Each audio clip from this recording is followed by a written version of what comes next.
Boa noite, meus irmãos, graça e paz.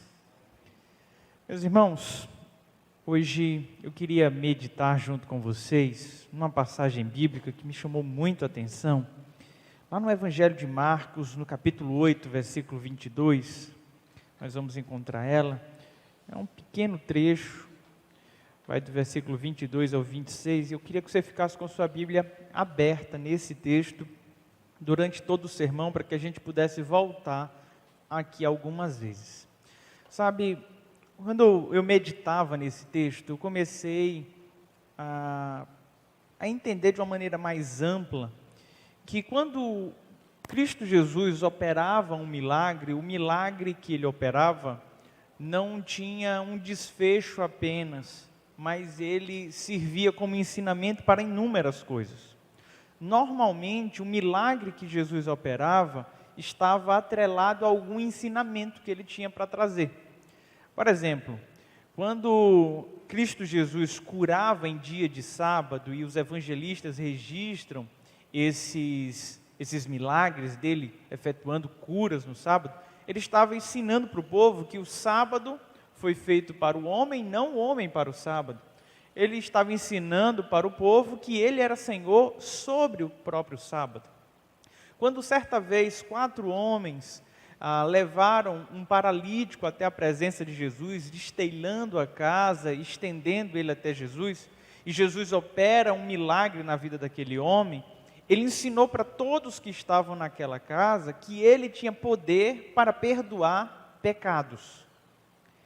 Quando Cristo Jesus, então, ia operando os seus milagres, ele estava tentando deixar de uma forma muito clara para as pessoas que estavam ali, quem ele era, qual era a sua missão, o que de fato ele veio fazer. Só que houveram alguns momentos em que as pessoas não conseguiam compreender plenamente aquilo que Jesus estava fazendo. E o evangelista Marcos, ele, por ser bem sucinto na forma que ele se expressa, e até às vezes imediatista, ele vai colando algumas histórias como se elas tivessem acontecido de forma assim, sequencial, é o estilo dele, a forma como ele escreve. A gente consegue ver nitidamente como a mentalidade dos discípulos foi sendo transformada a partir do momento em que eles iam vivenciando os milagres que Jesus ia operando. Lá dentro do Evangelho de Marcos, voltando algumas páginas, você não precisa abrir, lá no capítulo 6, nós encontramos a primeira multiplicação de pães e peixes. Quando Cristo Jesus opera aquele milagre, os discípulos, antes do milagre, estavam, na verdade, pedindo já para que Jesus dispensasse o pessoal, porque eles não sabiam como é que iam alimentar aquela multidão. Eles estavam ali com um grande dilema. Quando Cristo Jesus opera o milagre e consegue multiplicar os pães e peixes, olha que negócio interessante acontece. A multidão que estava com Jesus não queria mais ir embora, e queriam nomeá-lo rei naquele momento. Aquele grande ajuntamento de pessoas que já estavam maravilhadas com os ensinamentos de Jesus, quando viram ele multiplicando os pães e peixes, lá no Evangelho de João, vai dizer que eles queriam à força conduzir Jesus, então, a se tornar rei. E aí o que acontece? Naquele momento, Jesus, entendendo que não chegou o seu tempo, ele pede para que os discípulos entrem no barco e atravessem para outra margem, para um local chamado Betsaida. Jesus precisa obrigar os seus discípulos a entrarem nesse barco, porque os discípulos também estavam com o povo. Eles também estavam entendendo essa crescente, estavam maravilhados com aquilo que Jesus estava fazendo e começaram então a sugerir que de fato Jesus assumisse, esse reinado. Estava havendo essa motivação. É por isso que Jesus precisa colocá-los no barco, sobe ao monte para orar, depois de ter se despedido de toda a multidão, e ali no monte orando, ele vê os seus discípulos passando por um momento de apuros, atravessando ali o mar da Galileia, e o que é que ele faz? Vai andando sobre as águas em direção aos seus discípulos, e aí a gente conhece essa história.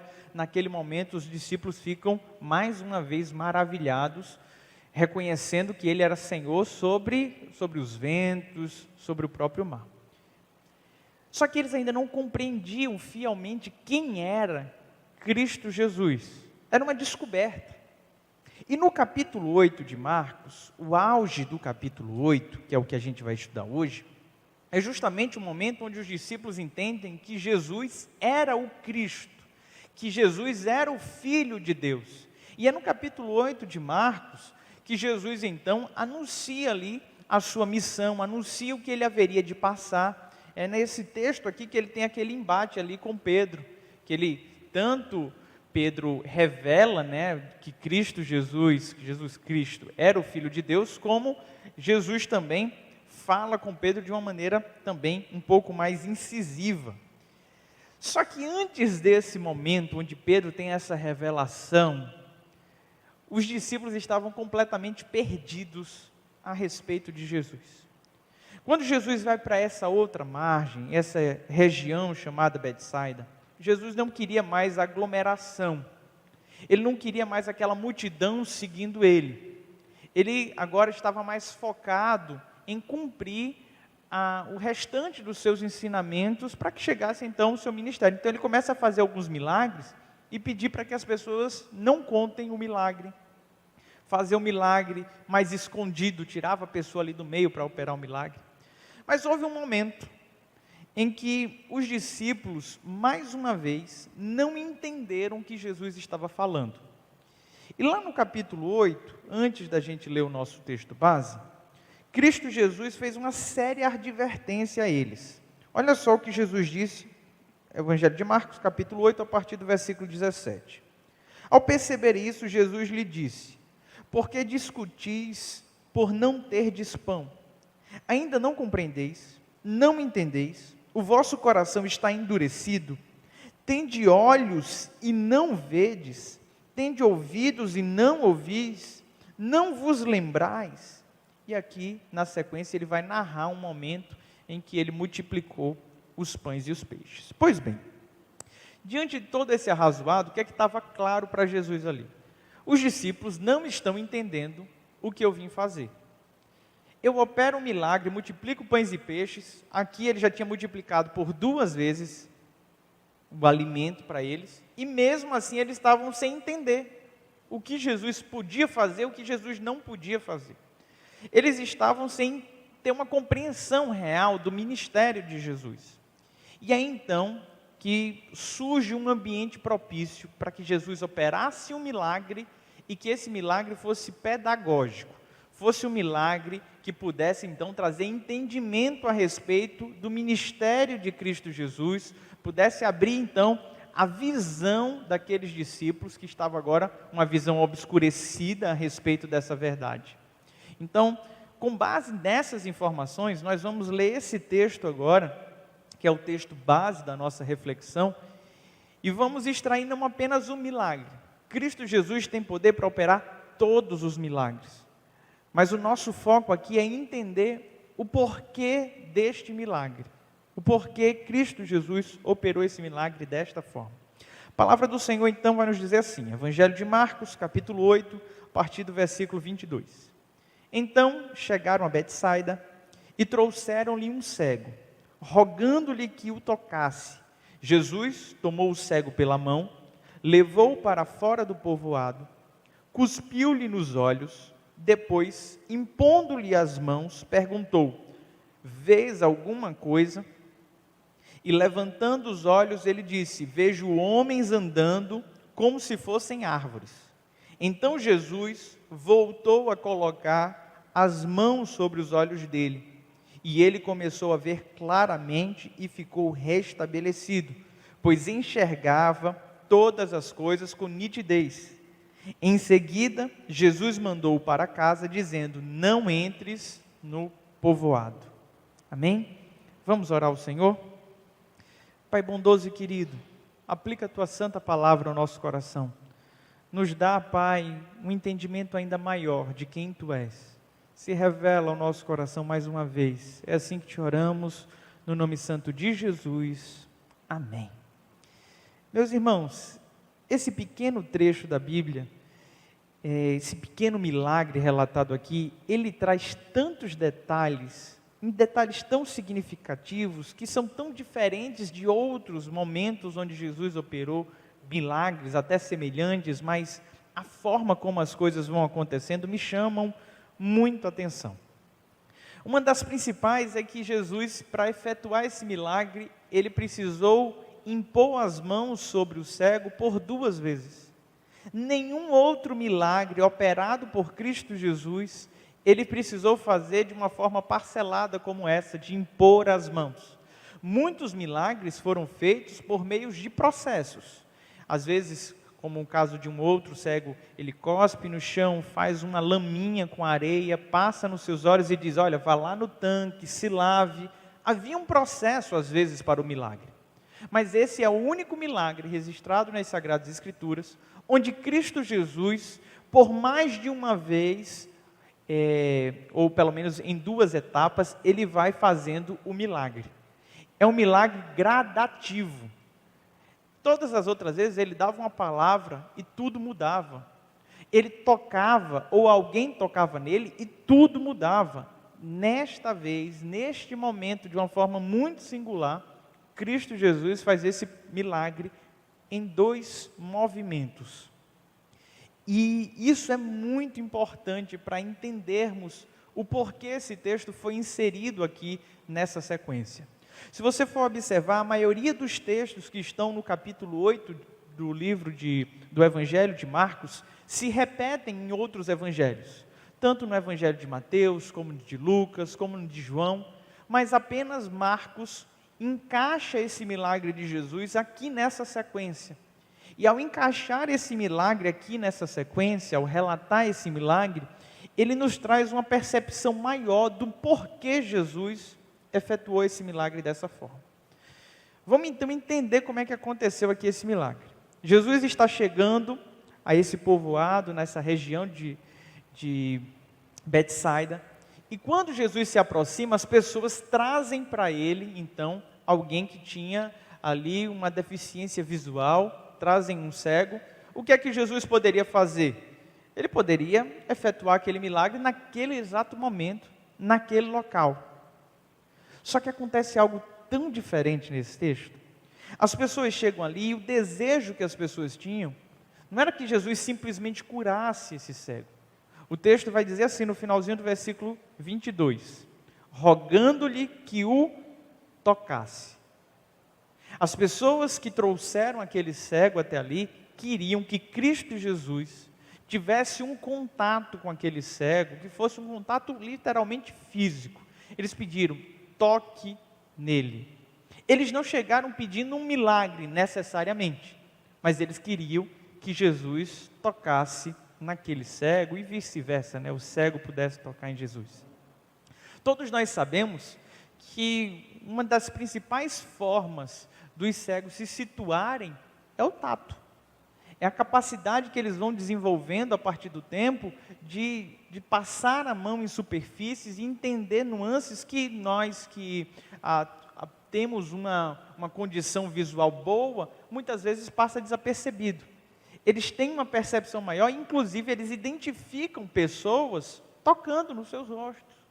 Ele vai apalpando ali e vai entendendo quem é aquela pessoa.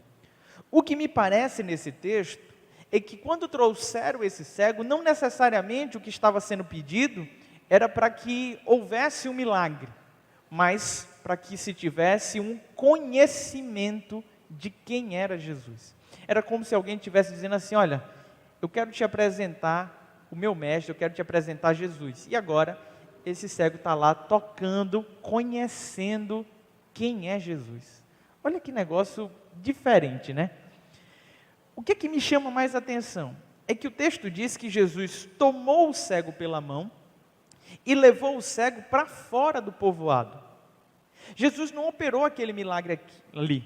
Jesus pega ele pela mão e vai andando com ele para uma outra localidade onde ele haveria de efetuar um milagre. Vocês percebem como é diferente da maioria dos milagres que a gente conhece a respeito de Jesus? Não sei qual foi a conversa que aconteceu com eles ali, enquanto eles iam para fora do povoado, o evangelista Marcos, ele às vezes é tão apressado para entregar a história que ele nos furta desse momento, né? Eu queria muito saber o que é que Jesus estava conversando com esse cego enquanto ele ia então para fora do povoado. Mas o fato é que Jesus pega pela mão e vai até um local onde já não tinha mais tantas pessoas ali para ver. E quando Jesus então está do lado de fora desse local, acontece mais uma vez de Jesus fazer alguns movimentos para que o milagre pudesse acontecer. O texto bíblico vai nos dizer que, quando ele chega lá fora, ele coloca saliva nos olhos do cego, tá certo? Na minha tradução aparece, cuspiu-lhe nos olhos. Em outras versões vai aparecer que ele tocou com a sua mão de saliva nos olhos do cego. Na verdade, foi basicamente isso que ele fez. Ele lubrifica as mãos e ele toca nos olhos do cego. E a partir daquele momento, o Senhor Jesus não pergunta se ele está curado. O Senhor Jesus não está fazendo um teste para saber se ele foi curado ou não foi curado. A pergunta de Cristo Jesus para ele é a seguinte. Pergunta dele: você está vendo alguma coisa? Vês alguma coisa? Essa é a pergunta que ele faz. Será que Jesus não sabia como é que estava a visão dele? Na verdade, essa pergunta aqui é bem emblemática. Porque quando Jesus pergunta o que é que ele estava vendo, a resposta que esse homem dá é a seguinte: eu vejo homens andando como se fossem árvores.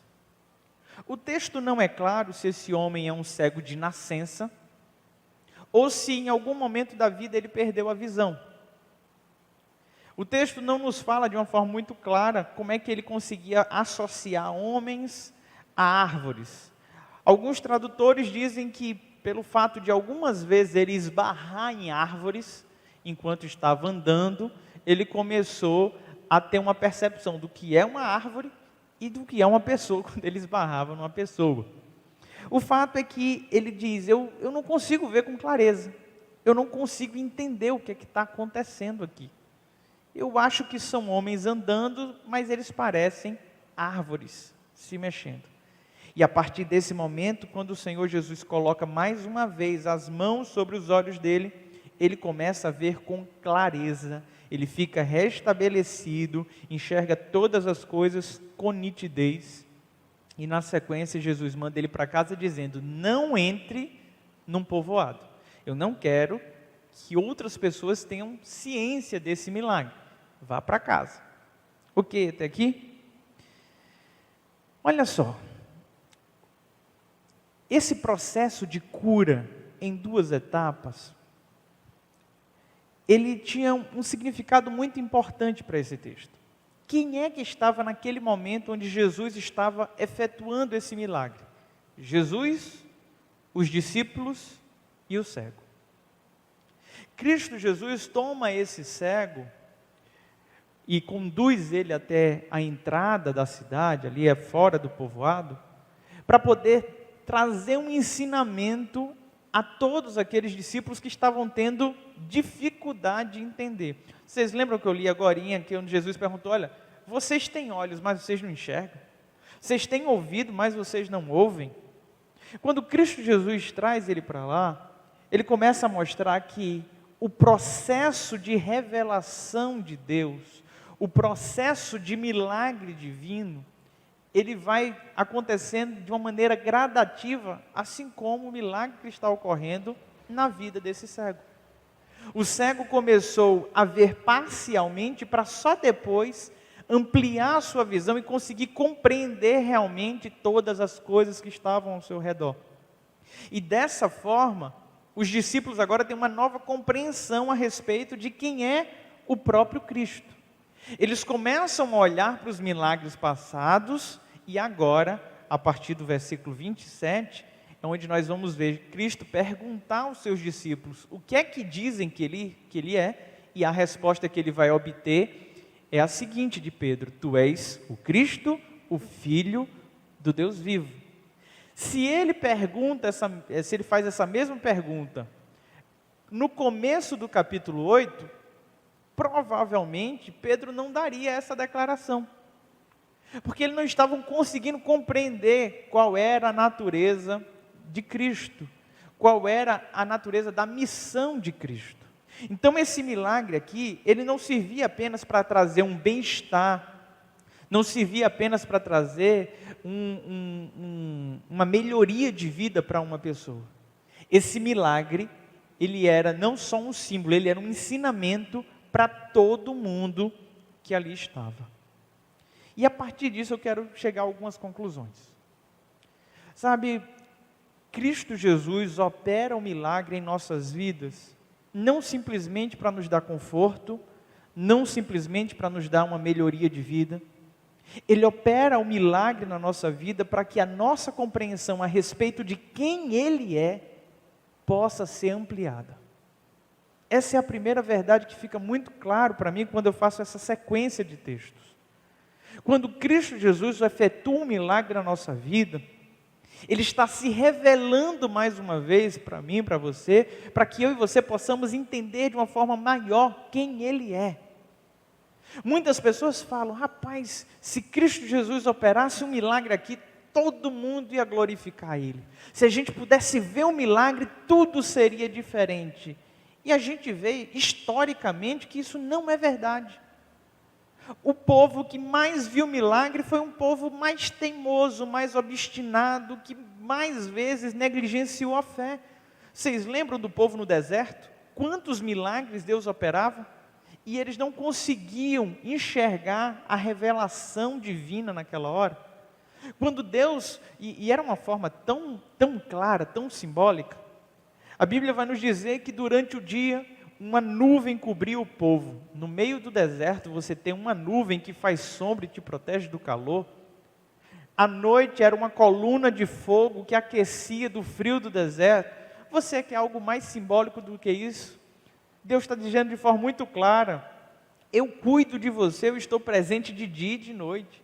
Você quer algo mais claro do que um Deus que manda um maná todos os dias pela manhã? Será que esse Deus não é o Deus que sustenta? E por que mesmo com todos esses milagres, aquelas pessoas não conseguiam compreender o que Deus estava fazendo? Porque a revelação divina é algo progressivo. Nós começamos a nos relacionar com Deus e cada vez mais a nossa percepção a respeito de Deus vai aumentando. Aqueles irmãos que já têm uma jornada longa com Cristo, com certeza quando olha para trás diz, poxa, quantas vezes eu fui ingênuo a respeito de Deus? Quantas vezes eu fui ingênuo a respeito da fé, a respeito da forma que eu orava? A gente vai amadurecendo e a nossa visão vai mudando. Vai mudando. Eu acho esse milagre muito significativo, porque inúmeras passagens bíblicas citam essa questão da visão, principalmente espiritual, como um grande desafio para todos nós. O apóstolo Paulo, escrevendo a segunda carta aos Coríntios, lá no capítulo 4, ele vai nos dizer que o Deus desse século cegou o entendimento das pessoas.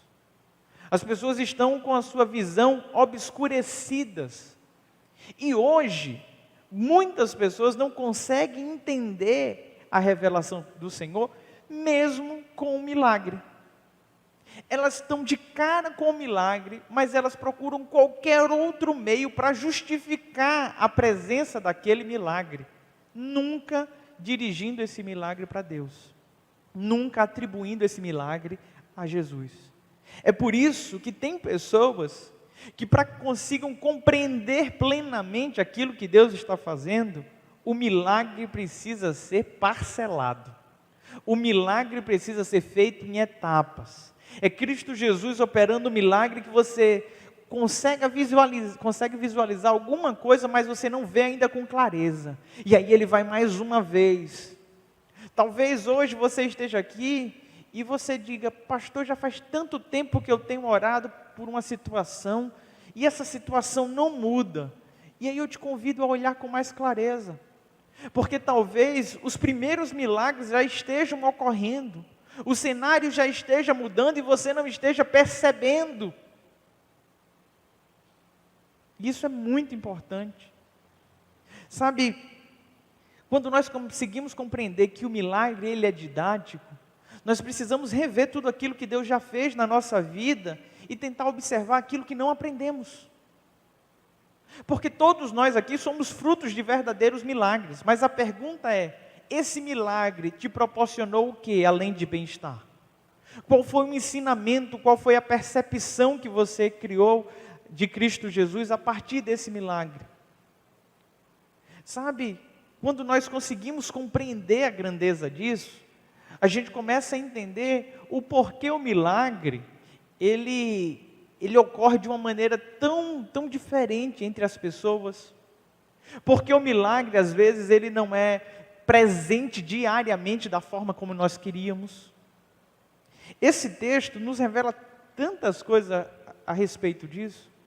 E se tivesse uma mensagem que eu gostaria de deixar a partir de tudo isso aqui que a gente falou, é que eu e você precisamos aproveitar os milagres do Senhor sobre a nossa vida, não para desfrutar daquilo que Ele nos gera, mas para aumentar a nossa intimidade com o Deus que opera esses milagres.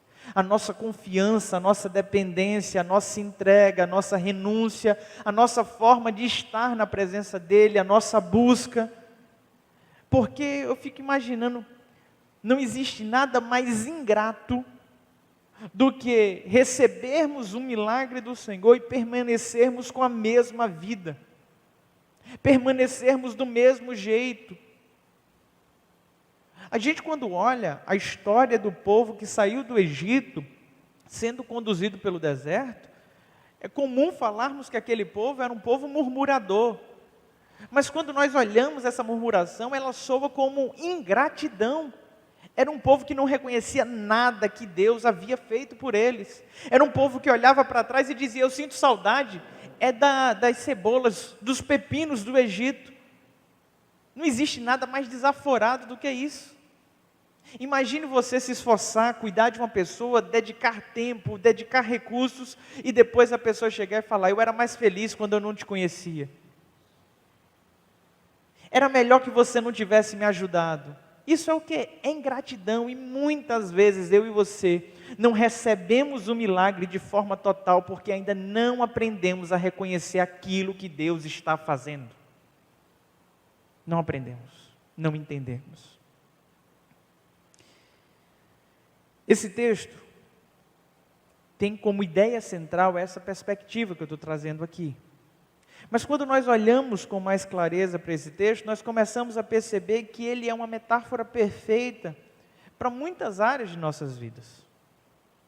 Quando eu paro para olhar para esse texto e me deparo aqui com esse cego que está ali tendo a oportunidade de tocar em Jesus para conhecê-lo melhor, esse cego que está sendo conduzido pelo próprio Cristo para o local onde ele vai receber o milagre, ou esse cego que tem as mãos do Senhor estendidas sobre a sua visão por mais de uma vez, eu começo a entender de uma forma bem metafórica aquilo que Cristo Jesus faz comigo e com você.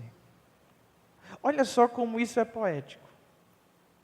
Cristo Jesus, quando vem ao nosso encontro, Ele vem para gerar intimidade.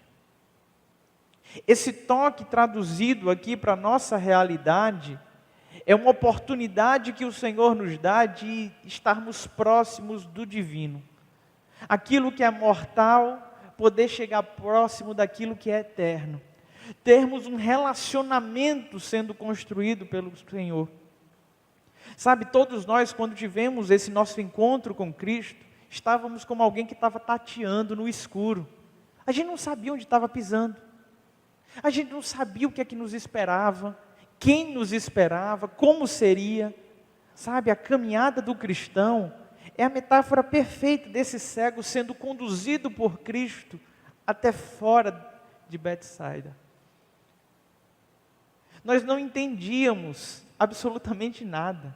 O nosso coração estava endurecido, a nossa mente estava obscurecida, mas Cristo Jesus pegou em nossas mãos e nos levou para fora daquela realidade opressora que nós vivíamos. Nos levou para fora da mesmice que nos cercava, daquela rotina que só servia para enfatizar as nossas deficiências, as nossas cegueiras. Cristo Jesus nos tira daquele ambiente para levar para um ambiente onde Ele pode operar um milagre. Vocês percebem a poesia que há dentro disso aqui? Se alguém chegasse para você no dia da sua conversão e dissesse: olha, vou te dizer como é que é o caminho, e alguém apresentasse para você o plano de como seria a sua caminhada, isso não faria sentido nenhum. Sabe o que é a caminhada cristã? É um salto no escuro. Como diz um autor que eu gosto muito, Brennan Manning, é uma confiança cega. É simplesmente tocar nas mãos de Jesus e entender: é o Senhor que está me conduzindo e eu vou. Eu vou.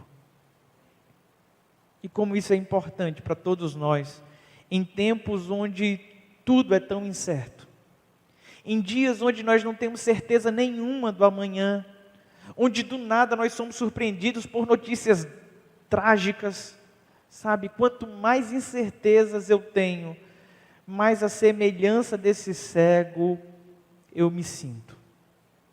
E é nessa hora que eu falo: Senhor, pega em minhas mãos e conduz os meus passos. Às vezes nós temos uma pressa muito grande para enxergar. Às vezes tudo que a gente queria era que no estralar de dedos tudo mudasse. Mas o que Cristo Jesus propôs para esse camarada aqui foi uma outra jornada. Foi entender a beleza do processo. Entender que o milagre pode acontecer em etapas. Em etapas na nossa vida. E eu acredito que a maioria de nós passou por esses processos e ainda hoje passa.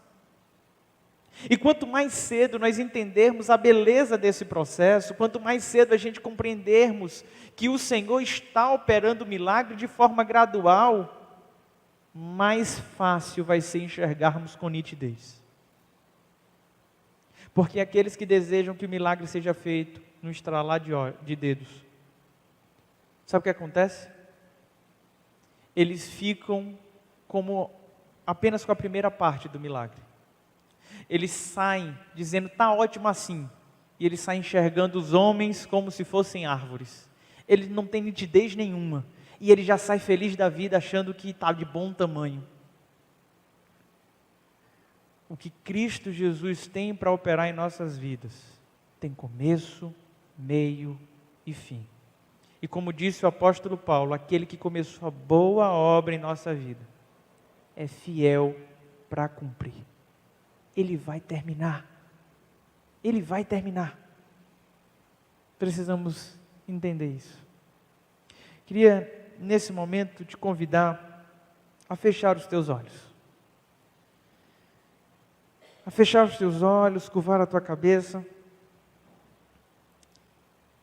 E eu vou te fazer uma pergunta que você vai responder no seu coração. E essa pergunta foi a mesma pergunta feita por Cristo Jesus, por 2 vezes.